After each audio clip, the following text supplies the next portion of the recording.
यो main gravy बनाइदिएको छ। मेन ग्रेभीको लागि सर्वप्रथम हामीले चाहिँ ठुलो पटमा, अब पट हेरी हुन्छ, कसैको सानो हुन्छ, कसैको फ्याक्ट्री हुन्छ, यो चाहिँ ठुलो पट छ। यसलाई चाहिँ मजाले चाहिँ अब धोएर साफ गरेर त्यसपछि यसलाई सुकिसकेपछि तेल हाल्ने। तेल हालिसकेपछि यसमा चाहिँ खडा मसलाहरू मजाले रातो बनाइसकेपछि अदुवा र लसुनको पेस्ट हाल्ने। अदुवा र लसुनको पेस्ट हालिसकेपछि यो रातो भइसकेपछि त्यसपछि चाहिँ मैले चाहिँ यहाँ चाहिँ टमाटो होललाई चाहिँ पिसेको छु। अब यो हाल्ने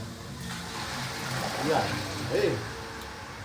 यो चाहिँ यसमा चाहिँ 1 चम्चा जति चाहिँ बेसार हालेको छु, किनभने मैले बोइल गर्दा पनि बेसार धेरै हालेको हुँदा यसमा चाहिँ कम हालेको छु। त्यसपछि मैले यो 4 चम्मच जति तपाईँको धनिया पाउडर, अनि 3 चम्मच जति जिरा पाउडर, अनि 4 चम्मच जति तपाईँको चाहिँ यो किचन किङ र मटन मसला नै हाल्ने गर्छौँ, तर त्यो धेरै स्पाइसी भएको हुनाले हामीले चाहिँ हाल्दैन है।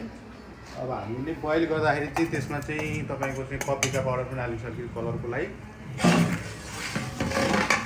त्यसलाई मजाले पकाउने, मसला पकाउने टमाटर बेसनहरू पिसियो। अब यसलाई चाहिँ मैले चाहिँ यो पाकिसकेको टमाटरमा एड गर्ने है। एड गरिसकेपछि अब मजाले यसलाई पकाउने। प्याज पिसेर हालियो, मजाले यसलाई चाहिँ 1 घन्टा तक मजाले बोइल गर्नु। मजाले भक